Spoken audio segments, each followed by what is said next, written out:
ini kita akan membahas mengenai perwujudan nilai-nilai Pancasila dalam berbagai kehidupan. Adapun tujuan dari pembelajaran ini, yang pertama, peserta didik dapat menjelaskan perwujudan nilai-nilai Pancasila dalam berbagai kehidupan secara tepat.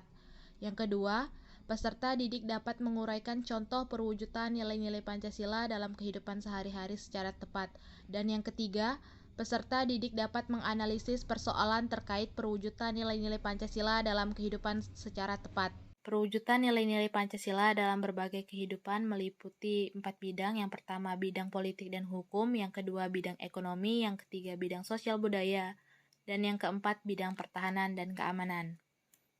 Yang pertama, perwujudan nilai-nilai Pancasila di bidang politik dan hukum yang meliputi pertama, lembaga negara, kedua, hak asasi manusia, ketiga, demokrasi, dan keempat, hukum. Pertama, lembaga negara. Lembaga negara dikembangkan sesuai dengan kemajuan dan kebutuhan masyarakat dan negara. Pengembangan lembaga negara dapat dilakukan berdasarkan pada lembaga yang sudah ada dalam masyarakat, menciptakan lembaga baru, atau mencontoh lembaga negara dari negara lain. Lembaga negara di Indonesia sesuai dengan Amandemen Undang-Undang Dasar Negara Republik Indonesia tahun 1945, diantaranya MPR, DPR, Presiden, Mahkamah Agung, Mahkamah Konstitusi, Komisi Yudisial, dan Badan Pengawas Keuangan. Lembaga negara ini harus sesuai dengan nilai-nilai Pancasila. Kedua, hak asasi manusia. Hak asasi manusia sesuai dengan nilai-nilai Pancasila artinya hak asasi manusia yang menjaga keseimbangan antara hak dan kewajiban.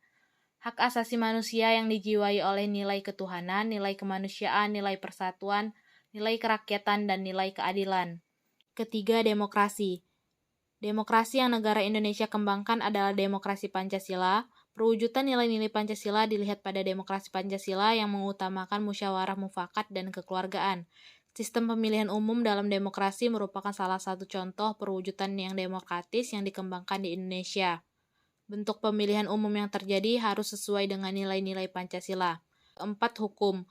Perwujudan nilai Pancasila dilihat dari sistem hukum, yakni diarahkan pada terciptanya sistem hukum nasional yang berdasarkan Pancasila.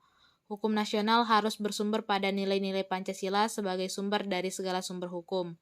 Peraturan perundang-undangan yang berlaku tidak boleh bertentangan dengan nilai-nilai Pancasila. Yang kedua, perwujudan nilai-nilai Pancasila di bidang ekonomi. Sistem ekonomi yang berdasarkan nilai-nilai Pancasila ditegaskan dalam Undang-Undang Dasar Negara Republik Indonesia tahun 1945 pada pasal 33 yang menyatakan perekonomian disusun sebagai usaha bersama berdasar atas asas kekeluargaan. Cabang-cabang produksi yang penting bagi negara dan menguasai hajat hidup orang banyak dikuasai oleh negara. Bumi dan air dan kekayaan alam yang terkandung di dalamnya dikuasai oleh negara dan dipergunakan untuk sebesar-besar kemakmuran rakyat. Perekonomian nasional diselenggarakan berdasar atas demokrasi ekonomi dengan prinsip kebersamaan, efisien, berkeadilan, dan berkelanjutan. Koperasi Indonesia merupakan contoh perwujudan nilai-nilai Pancasila di bidang ekonomi. Yang ketiga, perwujudan nilai-nilai Pancasila di bidang sosial budaya. Tujuan pembangunan nasional adalah terwujudnya masyarakat adil dan makmur berdasarkan Pancasila. Sistem nilai sosial dan budaya dalam masyarakat dikembangkan sesuai dengan nilai-nilai Pancasila agar dapat lebih maju dan modern. Nilai-nilai sosial yang sudah ada dalam masyarakat yang sesuai dengan Pancasila seperti kekeluargaan, musyawarah, serta gotong royong harus terus dipelihara dan diwariskan kepada generasi muda. Sikap feodal, sikap eksklusif, dan paham kedaerahan yang sempit serta budaya asing yang bertentangan dengan nilai-nilai Pancasila perlu dicegah. Contoh perkembangan sosial budaya masyarakat, yakni traktor, merupakan salah satu teknologi hasil kebudayaan yang bisa memudahkan pekerjaan masyarakat. Yang keempat, perwujudan nilai-nilai Pancasila di bidang pertahanan dan keamanan. Perwujudan nilai-nilai Pancasila dalam bidang pertahanan dan keamanan secara tegas dinyatakan dalam Undang-Undang Dasar Negara Republik Indonesia tahun 1945 pada pasal 27 ayat 3 dan pasal 30 ayat 1.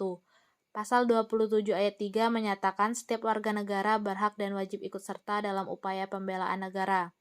Dan pasal 30 ayat 1 menyatakan tiap-tiap warga negara berhak dan wajib ikut serta dalam usaha pertahanan dan keamanan negara.